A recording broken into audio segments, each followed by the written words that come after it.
better than it does anywhere else, really. When you brought up Prince of Persia, it reminded me that that same E3 that they showed off Prince of Persia: Sands of Time, they also brought out Beyond Good and Evil, and that is another game that shares a lot in common with Zelda. Obviously, it's got a much more politically oriented story, but gameplay-wise, it's very similar to the Zelda games. It's certainly a much better clone of 3D Zelda than Star Fox Adventure. Definitely. Was, which Nintendo supervised. Yeah, I agree. Indeed. It's not more Bath Mode. That game's not quite as simple though, because there's a lot of other gameplay mechanics that come in there. There's the emphasis on stealth. There's also the emphasis on things like photography. And Zelda has that emphasis. Zelda on has stealth, photography. Zelda has fishing. Zelda has stealth, but only for the first dungeon ever. It was much more focused as opposed to Zelda games, where you use little side tangents and things you can also do. Well, speaking of Zelda, I don't think we could talk about the Nintendo philosophy without talking about Nintendo boss battles, and especially when it comes to the rule of three. Yes. Yeah, the three times. Pretty famous. That is basically it. Every boss, you find that weak spot, hit it for massive damage, and then do it 2 more times, and you got the boss. Massive damage. Right. You know, and it's funny. I need to do that. I think one of the first times that really stuck out to me, and this might seem like a weird example, is Geist. Okay. I was playing a demo of Geist, and it takes you through to the first boss, which is like a tentacle monster of some sort, and appropriate. And so and you basically, I'm playing it, and it's right at the beginning. It doesn't really seem like a Nintendo game. It seems much more geared to something you might play on Xbox. Right. But then you play the boss battle, and in a lot of other games, especially back in the 80s and early 90s, with a boss battle, just hit it, and eventually it will die. It's the Space Invaders technique, which is shoot. And with Geist, though, eventually I realized there's that glowing spot. Hit it 3 times, it'll go down, you can hit it once, and then just rinse, wash, and repeat 2 more times. Yeah. And I think that really is the Nintendo philosophy when it comes to these big epic boss battles, especially with Zelda. Yeah, the pattern gets a little more difficult every time you hit the boss, and then he adds another move to his mix, and you have to learn how to dodge that. And you do it again, and he adds another move, and he moves faster, and you do it again. The scenarios get more elaborate, but it all boils down to the same concept. That actually doesn't surprise me in Geist. It's kind of like a weird game, because it looks like something that should have been coming out on the PlayStation or the Xbox, but then Nintendo sort of like swooped in and wanted them to put it out on the GameCube, and Miyamoto was, working with them on the game, and so it's really weird to see that.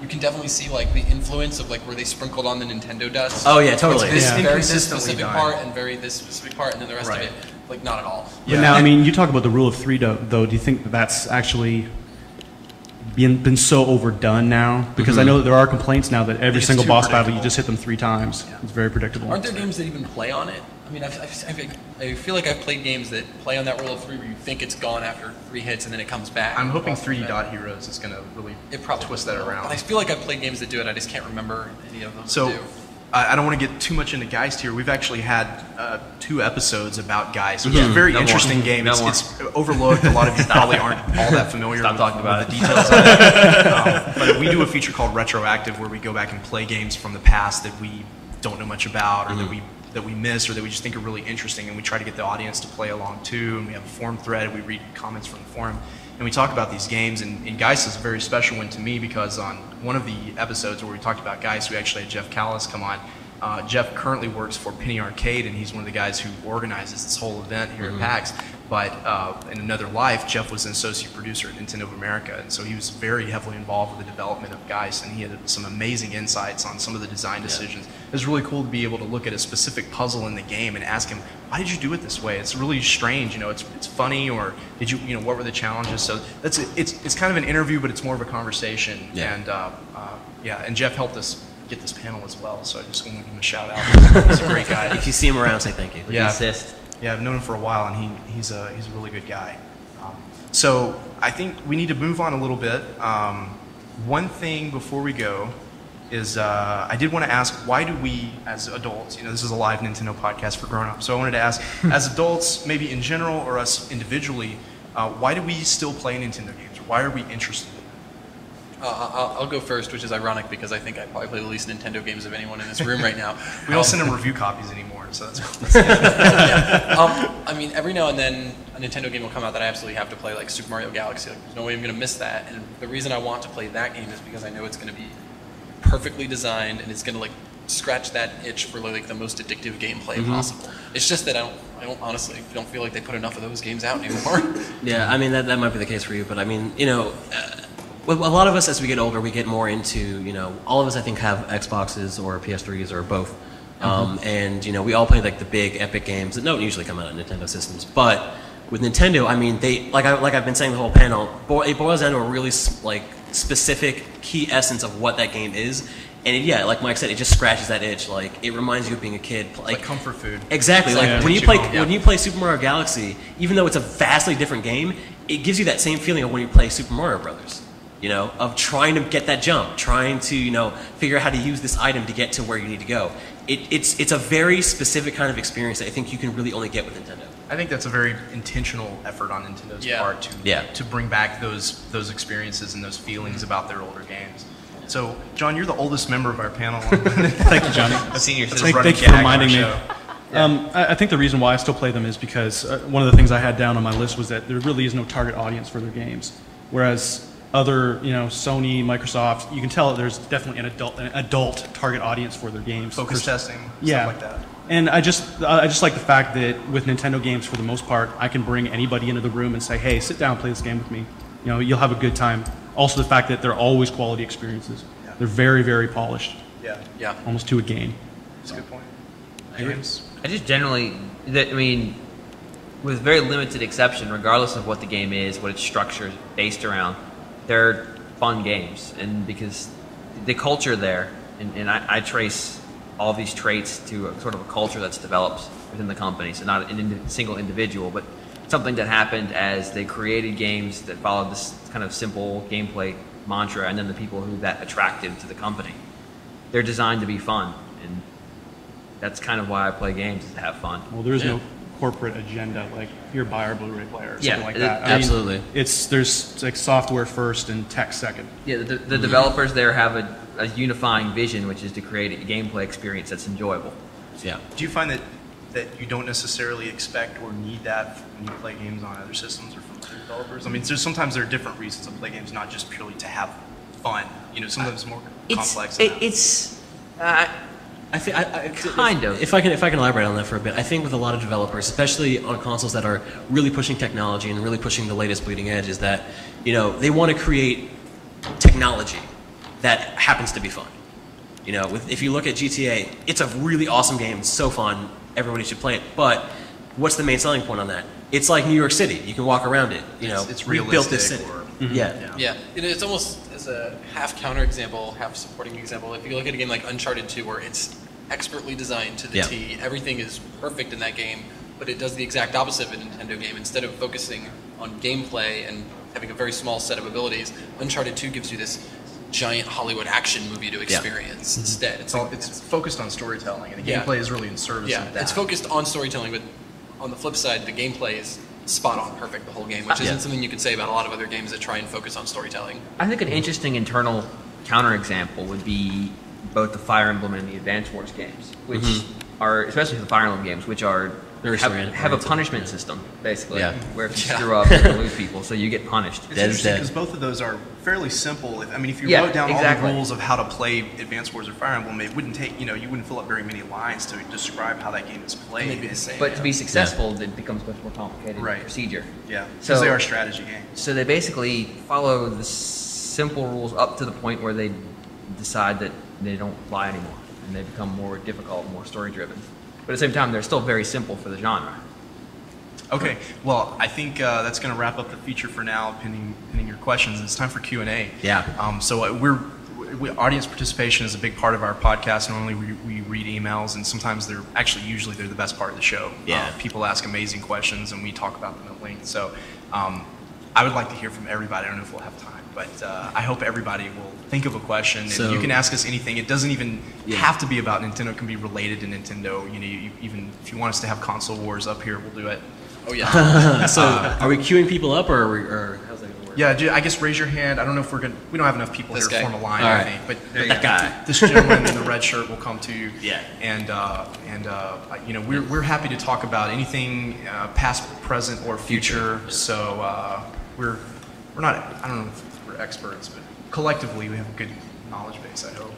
What you got? Yeah, so, and by the way, can you tell us your name, and if you have a username that we would be familiar with, or that our listeners, if you're on our forums or something like that, let us know that too.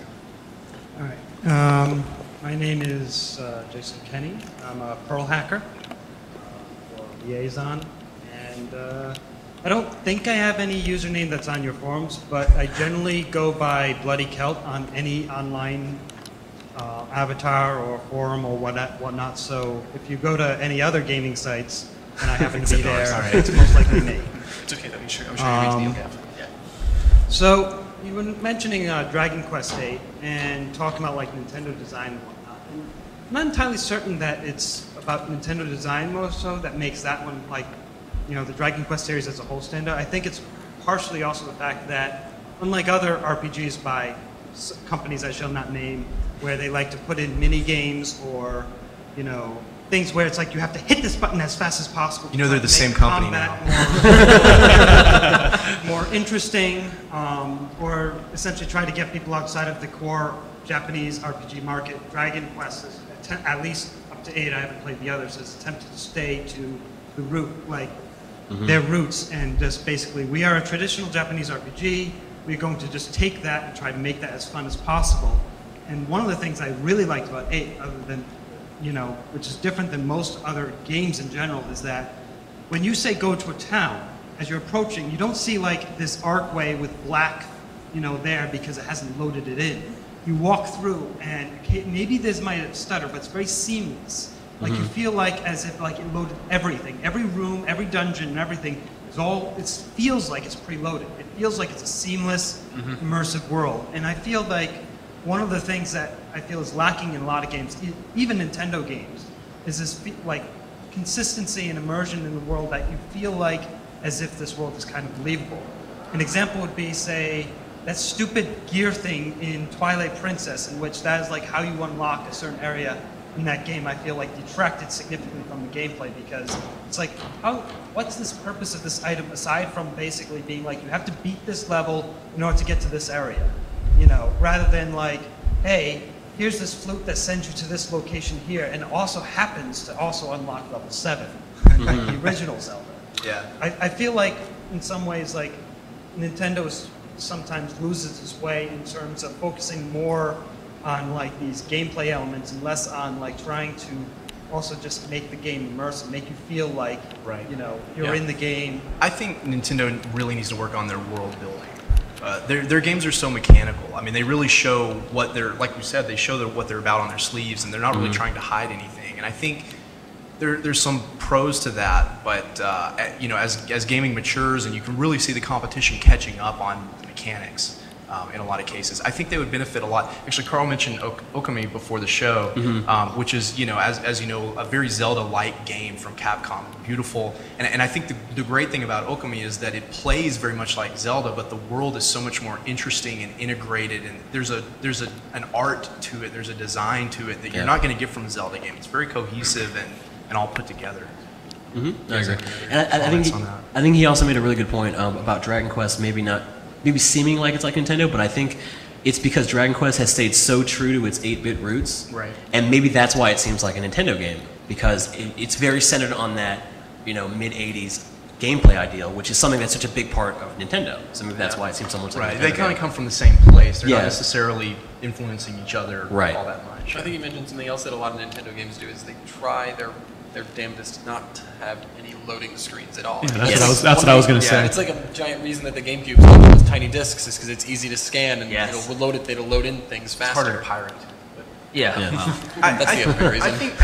I think Nintendo's focus on loading times is really I think it's overkill. I think people don't care as much about loading times as they do the world being seamless. So like for instance in Twilight Princess even, to me the loading times, I don't care. You know, you could double the loading times in that game and it wouldn't bother me. What bothers me is when I walk into Hyrule Town, it blacks out and then it comes in and now you're clearly almost in a different place. There's no integration between the inside of the town and the outside. That's kind of strange because the previous game, Wind Waker, had the entire world was one place, but it could do that because it was preloading everywhere in front of you. So that's why there's so much water. Yes. Well, it's going to be really interesting to see what happens with Zelda this holiday season. I think it's pretty clear that the new Zelda is most likely coming out this year, even in America. And it's been a long time since Twilight Princess came out. It's been 4 years ago, and you know, there's been a lot to learn in that time, and we'll see how much of it Nintendo has actually learned. We've got another question. Yes. Since you